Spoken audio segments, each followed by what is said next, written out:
The Awakening Mirror. Jonathan Fletcher stood in the middle of his sparsely furnished living room, the evening sun slanting through the blinds to cast long stripes across the wooden floor. He held an old journal in one hand and a half-finished cup of black coffee in the other. The pages of the journal were blank, save for his neat handwriting at the top. What am I really doing with my life? He stared at those words, feeling the weight of each letter press down on him, like an accusation dart just 2 years ago. He had graduated with honors in psychology, brimming with curiosity about the human mind. Since then, he had drifted into a marketing job at a mid-level firm, steady, predictable, and entirely devoid of meaning.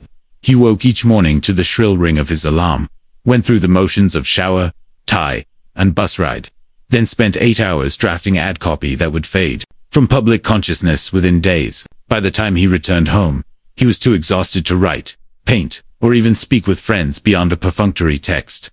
Weekends blurred into TV binges and scrolling through social media feeds, populated by strangers living lives that seemed more vibrant than his own. That morning, however, something had shifted. He awoke with a sense of hollow dread, the realization that all of his days had become a series of checkboxes, none of which truly mattered. He looked at the ceiling and asked himself, not for the first time, what am I doing? But this time, the question lingered, echoing in his skull. He felt a pulse of panic, as if the question were a stone dropping in a deep well, and the ripples were shaking his entire being. Earlier that day, he had found himself wandering into the small second-hand bookstore near his apartment. On a whim, he pulled down a slim volume titled Collected Works of C.G. Jung, Vol. 8. He flipped it open and began to read an essay called The Transcendent Function. Jung wrote of a moment when the conscious and unconscious minds converse, when inner symbols breach the walls of ordinary awareness to offer guidance toward wholeness. A single line struck Jonathan like lightning. The psyche itself is the best guide. That night, sleep came fitfully, and Jonathan dreamed of a vast hall of mirrors. The glass stretched to the horizon, each mirror reflecting a different version of himself. Childhood Jonathan covered in paint, teenage Jonathan scribbling poetry by moonlight, young adult Jonathan with a backpack on a mountaintop. Every reflection stared back with eyes full of longing. As he reached out to touch one mirror, the surface rippled like water, and he felt a shock of electricity pass through his fingertips. He recoiled, heart hammering, but could not look away. In that hall of mirrors, he saw all the pieces of himself he had abandoned for the safety of routine. When he awoke, Jonathan bolted upright in bed, drenched in sweat, gasping as though he had nearly drowned. The early dawn light crept around the edges of his curtains. He reached for his phone, but paused before unlocking it. Instead, he sat on the edge of the bed, closed his eyes, and took 3 slow, deliberate breaths. He listened inwardly, imagining a conversation with the dream mirror. What do you want me to see? Silence answered him at first, then a small, persistent whisper, listen. Jonathan opened his eyes, swung his legs over the side of the bed, and carried himself to his desk. He grabbed the old journal and a pen, and for the next 30 minutes, he wrote without stopping. He wrote about his boredom at work, about the painting kit gathering dust in his closet, about the guitar he had abandoned under his bed. He wrote about the friends he had let drift away and the poems he had been too embarrassed to share. He wrote until the page was full of confessions and regrets, and finally, questions. When he finished, he sat back and read his own words, as though they were the script of a stranger's life. A line jumped out at him. I feel as though I am watching someone else live, and I want to come home. He realized that he had been outsourcing his sense of purpose to external validation, salary, status, social approval, instead of tending to the inner flame that once burned so brightly. Made a decision. Tomorrow morning, he would set aside an hour not to answer emails or scroll through notifications, but to listen to himself. He would sit with his journal and record whatever emerged. No agenda, no judgments, just presence. And he would sign up for one creative class that excited him, whether painting or writing or music, anything to crack open the shell of routine. The next dawn found Jonathan on his balcony, with the city's soft hum below him. He wrapped a woolen blanket around his shoulders and opened his journal to a fresh page. He wrote the date in the corner, then simply wrote, I am here. He waited. His mind churned at first. What if this was a waste of time? What if he had no real passions left? But he held on. Gradually, images surfaced. A memory of himself at age 10, finger painting in a sunlit garage. A memory of nighttime drives across empty highways, cassette tape humming. A memory of standing at a wooden easel, brush in hand, watching colors bloom on canvas. By the time the first rays of sunlight painted the sky, Jonathan had a plan. He would dedicate every morning from 6 to 7 to this ritual of presence and inquiry. He would call his friend Naomi tonight to apologize for drifting away and invite her to lunch.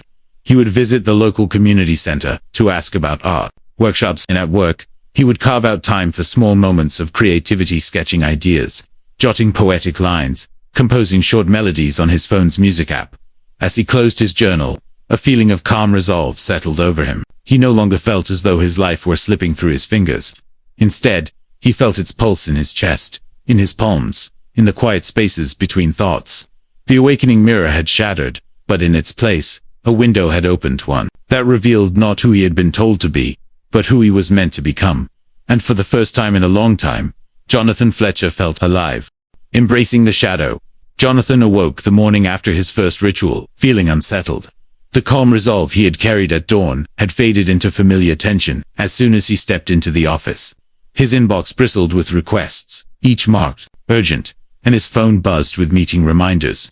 By mid-morning, the edges of his patience frayed. When a colleague stopped by his desk to ask a straightforward question, "Could you clarify the brand guidelines for next week's campaign?" Jonathan's lips tightened, and he snapped, "I'm a bit busy right now. I'll get to it later." As soon as the words slipped out, he regretted them. His colleague's hopeful expression soured. Later, over lunch alone at his desk, Jonathan replayed the encounter and felt a surge of annoyance at himself. "Why can't I just be pleasant?" he thought. He looked back at his journal entry from yesterday, AM here. He closed the Word document where he had pasted the text of Jung's essay on the shadow. One does not become enlightened by imagining figures of light, but by making the darkness conscious. Jonathan realized that his irritation was not merely poor impulse control, but a signal from his unconscious. He had carried a resentment toward being interrupted, an underlying sense that his time belonged to something more important than the demands of others. Yet he had never acknowledged it. In Jungian terms, his shadow, the repressed side of his personality, had manifested as impatience and covert anger that evening.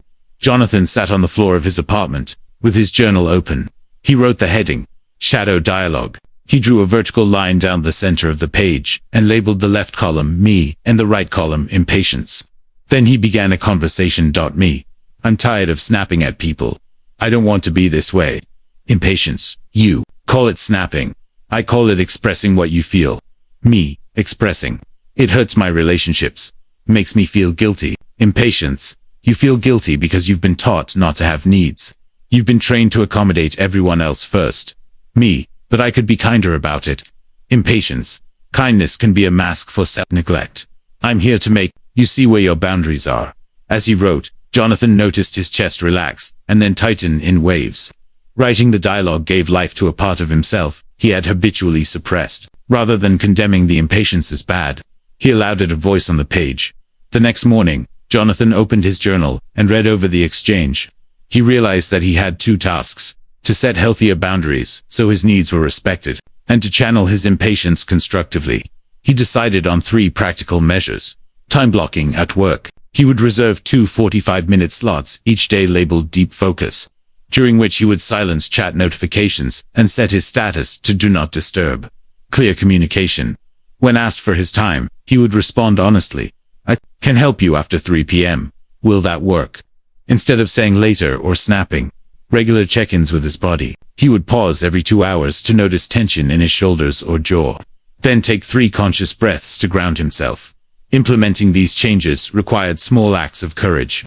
At 11 o'clock, when his manager pinged him for input on a presentation due that afternoon, Jonathan hesitated. In the past, he would have dropped everything. Instead, he closed his eyes for a heartbeat, felt the modest flutter of anxiety, and typed, I'm in the middle of a client call until 11:45. I'll send feedback by noon.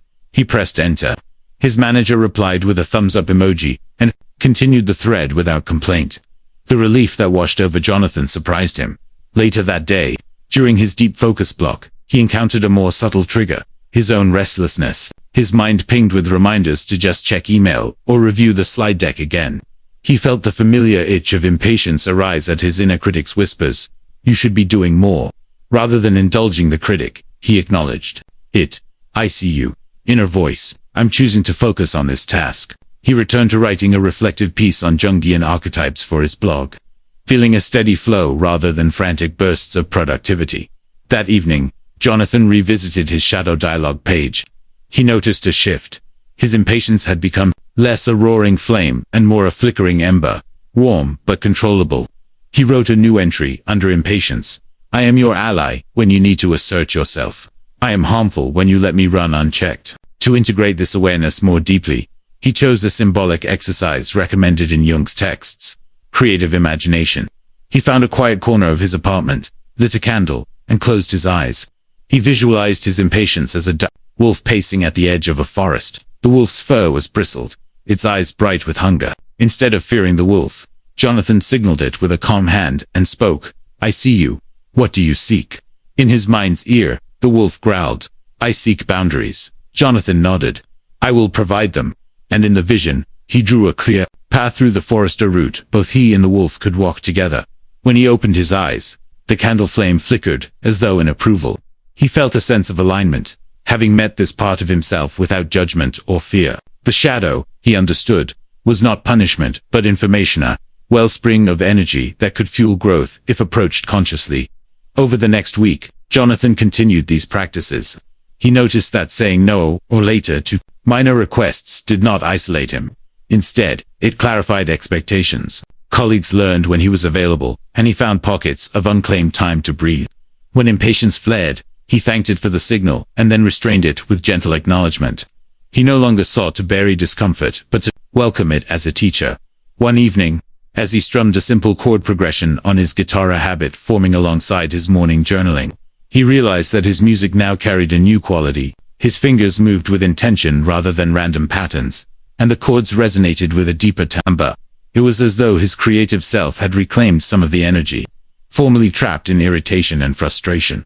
Jonathan reflected on Jung's words, where love rules, there is no will to power, and where power predominates, love is lacking. The one is the shadow of the other.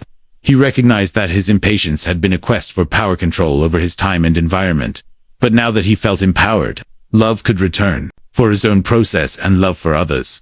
By embracing the shadow, Jonathan had taken a crucial step toward wholeness. He understood that the inner work of individuation required courage to look at what we fear and loathe within ourselves, and to transform it through conscious engagement. He felt more alive, more present, and more capable of aligning his actions with his deepest values. As he closed his journal that night, he paused and whispered to himself, thank you for guiding me. He meant both his conscious mind and the deeper, quieter currents of his psyche. Tomorrow would bring new challenges, he knew, but he felt ready to meet them with awareness rather than avoidance. In the shifting light of his apartment, Jonathan sensed the faint outline of a path, one that wound through both shadowed forests and open clearings, promising the discovery of hidden landscapes within. And for the first time in memory, he no longer feared the darkness. He had learned to walk with it. Rediscovering the flame, Jonathan awoke before dawn, the glow of his journal's page still vivid in his mind. Over the past fortnight, he had carved out morning hours to listen to his inner voice and set firm boundaries around his time. He had confronted his impatience, apologized to colleagues, and discovered a steadiness he'd never known. Yet despite these victories, a hollow ache lingered. He still felt disconnected from the creative spark that once animated his days. Today, he decided he would tend to that spark. He rose quietly, padded to his closet, and retrieved the dusty guitar case he'd shoved under his bed weeks ago. The guitar inside had once been his closest companion during long nights of songwriting in college. He set it on his bed, unzipping the case with a ceremonious reverence. The strings were coated in a thin film of dust, and the wood smelled of forgotten afternoons. He wiped the fretboard gently, tuned each string with care, and cradled the instrument, as though greeting an old friend. With the first chord resonating through the room, memories flooded back. The adrenaline of his first open mic night, the laughter of friends around a campfire, the way his heart had beaten in time with the melody. As he sang, he closed his eyes and allowed his fingers to wander over familiar patterns. His hands felt clumsy at first, the muscle memory buried beneath months of neglect. But with each strum, he regained confidence. He leaned into the guitar's warmth, as though the instrument itself were coaxing him to remember who he was. After a few minutes of warm-up exercises, Jonathan reached for his phone and opened a simple recording app. He pressed record and began to play a slow arpeggio progression he'd once used as the basis for a song about longing. This time, however, he didn't need lyrics. He let the notes speak for him, each rise and fall of the melody echoing his desire to rekindle joy. When he finished, he listened back. The sound was raw but resonant, the imperfections giving it authenticity rather than detracting from it. Rather than rushing back to work, Jonathan sat cross-legged on his bedroom floor, guitar in hand, and closed his eyes. He allowed his mind to drift into what Jung called active imagination, a practice of dialoguing with inner images and symbols. He pictured his creativity as a flickering torch, half buried beneath rubble.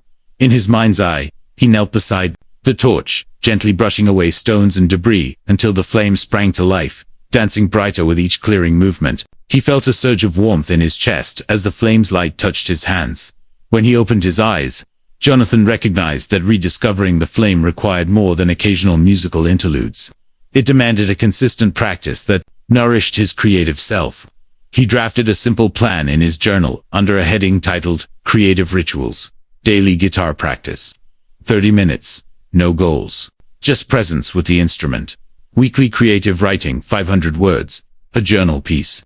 Poem or song lyric. Free of judgment. Monthly creative workshop. Enroll in a painting, pottery, or dance class. Quarterly expression showcase. Perform at an open mic or submit writing to a small literary journal. The list felt both exciting and daunting. Part of him worried that adding another routine would overwhelm his weeks. But he reminded himself that this was not a task list, but a series of invitations. Choreography of possibility. At lunch, instead of scrolling through social media, Jonathan revisited a website for local art centers. He booked a weekend painting workshop at a community studio.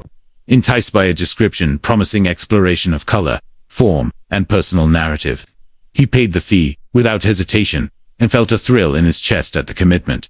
That evening, in the sanctuary of his apartment, Jonathan took out a notebook labeled Creative Ventures. He placed it beside his journal and wrote the date at the top of a fresh page.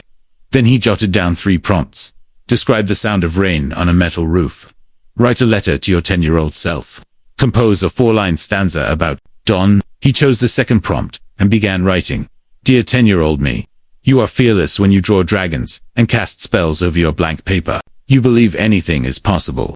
Carry that belief with you even when the world tells you to color within the lines. As he wrote, Jonathan felt tears well in his eyes.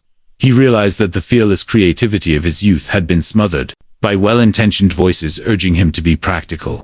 He folded the paper and placed it on his desk, a talisman of the courage he once owned.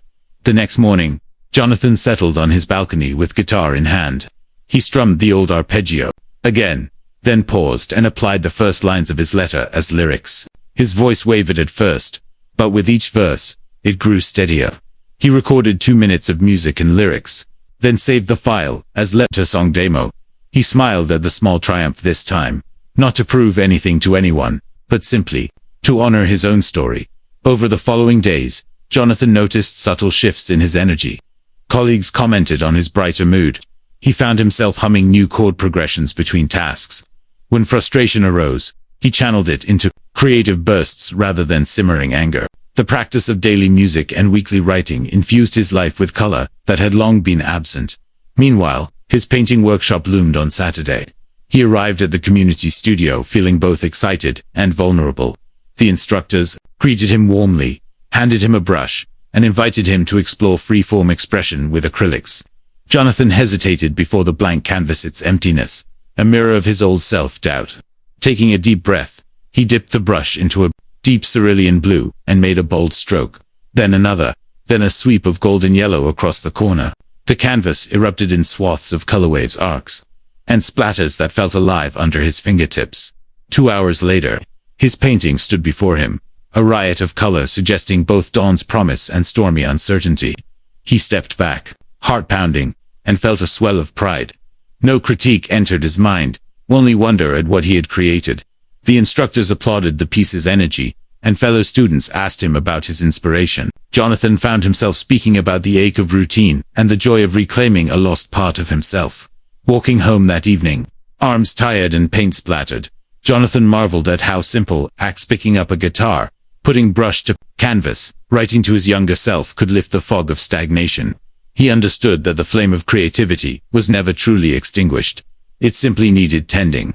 Like embers in a hearth, it required gentle blows of breath and careful placement of fresh fuel. Back in his apartment, he placed the new painting on an easel beside his desk. He opened his Creative Ventures notebook and wrote under the prompt, "What is the purpose of my rekindled flame?" He answered, "To illuminate my path toward authenticity, to remind me that life is art, to connect me to others through shared expression." He closed the notebook and stood before the canvas and guitar, two symbols of the flame's renewal. In that moment, Jonathan felt the pulse of possibility thrumming through his veins. He realized that creativity was not a luxury reserved for the gifted, but a birthright of every human soul. As he blew out the candle and prepared for sleep, Jonathan understood that tomorrow's sunrise would find him with guitar in hand and pen at the ready. The flame was his guide now, a living presence, urging him toward moments of aliveness. He drifted to sleep with its light dancing behind his closed eyelids, a promise that he would never again let his life grow cold. Walking the path of individuation. By the time Friday morning arrived, Jonathan felt the echo of his creative practices resonating through his daily life. The guitar lay within easy reach of his desk, and the painting he'd created at the workshop glowed from its easel, a testament to his renewed vitality. Yet, beneath the surface satisfaction, a question stirred in his mind. Where am I going? Rediscovering the flame had transformed his relationship to creativity. But he now faced a broader challenge, lining his entire life with his emerging sense of purpose. Jung described individuation as the process of becoming one's true self, a journey rather than a destination. It required courage to peel away inherited expectations and social roles, until only the unique pattern of one's soul remained. Jonathan realized he needed a guiding framework to integrate his insights into all areas of his life work, relationships, health, and service. He decided to craft a vision map, a collage of images and intentions that would serve as a living manifesto for his unfolding path. That evening, he cleared his dining table, spread out a stack of magazines, printed photographs, colored markers, and large sheets of paper. He poured himself a cup of herbal tea, lit a candle, and placed his journal beside the materials. On one sheet, he wrote at the top, "My vision for wholeness." He then began to select photos of mountain trails, concert stages, library shelves, community gatherings, and serene lakes. Next to each image, he jotted a phrase: explore nature, express on stage, deepen knowledge, serve others, cultivate stillness. As he worked, Jonathan felt a deep satisfaction in shaping a holistic picture of his aspirations. He noticed that certain themes recurred: creativity, growth, connection, and contribution. Underneath the collage, he wrote a summary: "My purpose is to live authentically by nurturing creative expression, expanding my understanding of self and world, forging meaningful connections, and offering my gifts in service to others." Satisfied, but aware that vision alone could not create change, Jonathan outlined rituals to anchor these intentions in daily and weekly rhythms. Morning ritual, daily, 6 o'clock to 6:30 a.m. Guitar practice and reflective journaling, 6:30 to 6:45 a.m. and body scan. Midday ritual, daily 12:00 to 12:10 p.m. Mindful walk or stretch, break, 12:10 to 12:30 p.m. Reading a passage on psychology or philosophy. Evening ritual, daily, 8 o'clock to 8:30 p.m. Creative writing or free drawing, 8:30 to 8:45 p.m. Gratitude journaling and planning next day. Weekly rituals. Wednesday evening, attend local art, culture, event or open mic night. Saturday morning, nature hike with mindfulness practice. Sunday afternoon, volunteer at community center or teach guitar to youth. Quarterly ritual, submit a creative project, song recording, painting, piece, essay to a small showcase or publication. As he read over the rituals, Jonathan felt both excitement and apprehension. He knew that real change would require consistency. He stuck the vision map on his bedroom wall, facing his bed so it would be the first thing he saw each morning. The next morning, he awoke to the sight of the collage's towering mountain image. Catching the sunrise, he sprang out of bed, guitar in hand, and began his morning ritual without hesitation. The integration of vision and practice infused him with a sense of coherence he had never experienced in his days of autopilot living. However, individuation, Jung warned, was never a linear ascent. Midweek, a familiar resistance arose. On Tuesday afternoon, Jonathan received an email from his boss assigning him an urgent project due by Friday. It was precisely the kind of work he had promised himself to limit endless rounds of edits, client meetings, and production oversight. Panic fluttered in his chest as he recalled his midday ritual. If he cancelled that, he risked falling back into his old pattern of neglecting himself. He took a breath, recalled his clear communication, practice from Chapter 2, and drafted a reply. Thank you for entrusting me with this project. To ensure I can give it the attention it deserves, I propose delivering the first draft by Thursday afternoon. Would that timeline work for you? When his boss replied with, "That sounds great. Thanks," Jonathan felt a wave of relief. He rearranged his schedule, carving out 2 uninterrupted blocks of time over the next 2 days. His midday ritual remained intact, and he had space on Wednesday evening to attend a poetry reading. He realized that individuation required not just personal rituals, but also the willingness to renegotiate external demands in alignment with one's inner compass. That Wednesday, he arrived at the small bookstore cafe for the poetry reading. The dim light, the scent of fresh coffee, and the hush of attentive listeners created an atmosphere of reverence for words. A local poet read pieces about the wildness of human emotion and the search for meaning. Jonathan felt his heart expand. Afterward, he introduced himself to the poet, sharing how Jungian ideas had resonated in his own creative journey. The poet invited him to join a monthly writers' circle, another opportunity to integrate his vision of creative community. Encouraged, Jonathan returned home that night and added a new weekly ritual, Thursday evenings for the writers' circle. He updated his vision map with a small note, underserve others, offer creative workshops in future. With each integration, his life tapestry grew richer and more textured. A few nights later, Jonathan dreamed of a massive oak tree, struck by lightning. Its trunk lay split, but from the break emerged fresh green shoots, glowing like embers. He awoke with the memory vivid in his mind. He journaled, "The fierce storm of change can break old forms, but it also fertilizes new growth. I am willing to be both broken open and reborn." Throughout the next weeks, he encountered further tests, a creative block when writing his weekly essay, rainstorms canceling planned hikes, and a day when fatigue threatened to derail his evening ritual. Whenever discouragement crept in, he returned to his journal and recorded his dreams, or synchronicities, small, meaningful coincidences that reminded him of his path. One evening, he found a page in Jung's essays, where the sentence "each setback is a step forward," in disguise, leapt out. He underlined it and taped the torn fragment onto his vision map as a talisman. By month's end, the vision map no longer felt like a static poster, but a dynamic guide. The rituals wove his intentions into the fabric of his days. He noticed that his relationships deepened. Friends appreciated his reliability and authenticity. Colleagues noticed his enhanced focus and creativity. He felt more present in each moment, whether negotiating a project deadline, strumming a chord progression, or guiding a child's first guitar lesson. One Saturday morning, he set out for a 5-mile hike along a forest trail. With each step, he practiced mindfulness, noticing the crunch of leaves underfoot, the scent of pine needles, the shifting patterns of light and shadow. At the summit, he sat on a rock overlooking a misty valley. He closed his eyes and reflected on his journey, the awakening mirror, the embrace of shadow, the rekindling of flame, and now this path of individuation. He recognized that true wholeness required honoring every part of himself, his strengths and weaknesses, his dreams and fears, his solitude and his connections. He retrieved his journal and wrote a vow beneath the words, "My vision for wholeness. I commit to the ongoing work of becoming myself, trusting both guidance and resistance, and shining my light so others may find their way. Each day is a step on this path, and I will walk it with courage, curiosity, and compassion." As he descended the mountain, the late afternoon sun illuminating the trail, Jonathan felt a profound sense of alignment. The path of individuation would continue to wind through challenges and revelations, but he no longer looked on it with dread.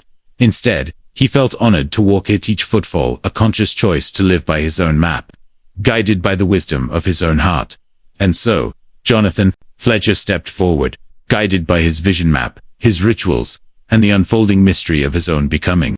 Living with purpose, Jonathan Fletcher awoke with the horizon of his window glowing in pale gold. The vision map on his wall caught the first rays of dawn, illuminating images of mountains, concert stages, and notebooks filled with poetry. He sat up, heart light but steady. Aware that these images were no longer mere aspirations, they were benchmarks for a life he was actively creating. Today marked 1 year since he first stared into the dream mirror and vowed to stop wasting his life. He breathed in gratitude, then rose to begin his morning ritual of guitar and journaling. Over the past months, Jonathan's routines had crystallized into familiar rhythms: guitar chords at 6, mindful walk at noon, creative writing at night. Each ritual had carried him deeper into self-awareness and expression. Yet beneath the structures lay a larger question. How could he extend this transformation beyond himself? Individuation, Jung wrote, is not a solitary achievement, but an emergence of one's unique gifts to the world. Now Jonathan felt ready to weave his journey into something meaningful for others. After morning practice, he brewed a cup of herbal tea and sat at his desk. He opened his blogger space he'd begun 6 months ago to share reflections on Jungian psychology, creativity, and the journey of purpose. His posts had drawn a small but engaged readership. Comments from strangers who found courage to reclaim passions. Messages from friends thanking him for insights that helped them set boundaries. And notes from creative collaborators. He drafted a new post titled, "From Mirror to Mission, Sharing What We Learn." In it, he recounted his own awakening, mirror dream, and described the 4 stages of his journey: embracing the shadow, rediscovering the flame, crafting a vision map, and walking rituals of purpose. He concluded with an invitation. If you feel yourself drifting through life on autopilot, I encourage you to begin with a simple question. What is my soul calling me to do? Start small. 5 minutes of journaling, 1 creative act, 1 conscious boundary. Then share your insights with someone else. Purpose grows when we speak it aloud and witness it in others. Before hitting publish, Jonathan paused. He realized a blog post alone would lack the interactive spark that a live gathering could offer. He envisioned a community event, blended evening of music, storytelling, and reflective exercises modeled on his own rituals. He sketched out a plan, title, Awaken Your Inner Compass format, short guided meditation, 10 minutes. Personal story segment, 15 minutes, live music performance. 15 minutes interactive journal prompt breakout groups, 20 minutes open microphone sharing, 20 minutes venue, local community center, or independent bookstore cafe frequency, quarterly. To provide ongoing support, he drafted an email to a nearby community center manager, proposing the event and outlining its structure. He felt the familiar flutter of nerves. Public speaking had once felt like a battleground. Yet now, he embraced the edge of vulnerability as a sign of growth. When he clicked send, he smiled at the gentle thrill of sending his purpose into the world. At work that day, Jonathan integrated his purpose-driven approach into his marketing role. Rather than simply drafting copy for a product launch, he proposed a campaign that highlighted the brand's alignment with creative expression, suggesting a series of short videos featuring local artists. His manager embraced the idea, and within hours, Jonathan found himself coordinating interviews with painters, musicians, and writers in his community. He recognized the synergy between his day job and his deeper mission, to connect people with the power of authentic expression. That evening, he attended a planning meeting at the community center. A small group gathered around a circular table. In a warmly lit room, there was Marisol, the yoga instructor, Raj, a high school teacher, Lila, a ceramic artist, and Tom, a local bookstore owner. Jonathan presented his vision for Awaken Your Inner Compass. Some eyes lit up, others furrowed in curiosity. He shared his own story, how the mirror dream had jolted him into conscious living, and explained the event structure. Why focus on Jungian ideas? Marisol asked. Because they speak to our whole psyche, Jonathan replied. Our conscious mind can only see so much. When we tap into symbols, dreams, and our creative impulses, we engage parts of ourselves that hold tremendous wisdom. Raj nodded thoughtfully. I've seen students who feel lost. This could help them connect with something deeper. By the end of the meeting, the group had committed to volunteering roles. Marisol would guide the meditation. Raj would facilitate breakout discussions. Lila would supply art materials. Tom would host the venue, and Jonathan would share his story and perform his music. They set a date 6 weeks ahead, enough time to promote the event and prepare materials. As Jonathan left the community center, night air cool against his skin, he felt the palpable hum of possibility. Purpose, he realized, was not a static goal, but a living network of relationships, events, and ongoing conversations. His journey had begun with solitary rituals. Now it blossomed into collective creation. Back home, he sat at his desk and updated his vision map. Underserve others. He added a photo of people gathered in a circle and the note quarterly purposed workshops. He underlined it twice. Then he returned to his journal and wrote a vow for this next phase. I commit to transforming my personal growth into collective empowerment. May each offering awaken another's flame. 2 weeks later, on a Saturday afternoon, the community center's room filled with 30 people, artists, teachers, seekers, and a few who simply stumbled in from curiosity. The lights dimmed, Marisol guided a short meditation, and Jonathan began his story. As he recounted the mirror dream, he watched faces soften, eyes glisten. He played his letter song demo on guitar, the simple chords resonating through the hushed room. Then participants gathered in small circles, journaling responses to prompts. What image speaks to me today? And what small step can I take this week toward my purpose? When they reconvened, volunteers read aloud excerpts. One woman shared how she'd painted her own mirror dream. A teacher described implementing mindfulness in her classroom. An artist spoke of starting a social media series featuring undiscovered poets. The energy was electric, humble, yet expansive, intimate, yet communal. Jonathan felt tears of gratitude swell in his chest. Later, as the room emptied and volunteers cleaned up, Tom's, the bookstore owner, handed Jonathan a warm mug of tea. That was powerful, he said. I felt something shift in me tonight. Jonathan smiled, voice bright with emotion. That's what happens when we share our journeys. Purpose is most alive in relationships. Walking home under a sky full of stars, Jonathan reflected on the arc of his path. What had seemed like a crisis of wasted life a year ago had evolved into a mission to awaken conscious living in others. He realized that living with purpose was not a destination, but an ever-unfolding practice, one that would demand humility, creativity, and courage each day. He arrived at his apartment and opened his journal one last time before sleep. He reviewed the rituals, the vision map, the commitments. He wrote a final entry. Today, I lit a spark in another's heart. Tomorrow, I will tend the flame in my own. May this ripple of purpose continue to spread beyond what I can see. He closed the journal, extinguished the lamp, and lay back in bed. The images on the vision map shimmered faintly in the moonlight. Mountains, stages, books, canvases, and circles of people. Each image pulsed with the promise that a life lived in alignment with one's deepest self can transform not only the individual, but the world around them. And as Jonathan drifted into sleep, he carried with him the quiet certainty that he was exactly where he needed to be, on a path of purpose, lit from within and shared in the light of community.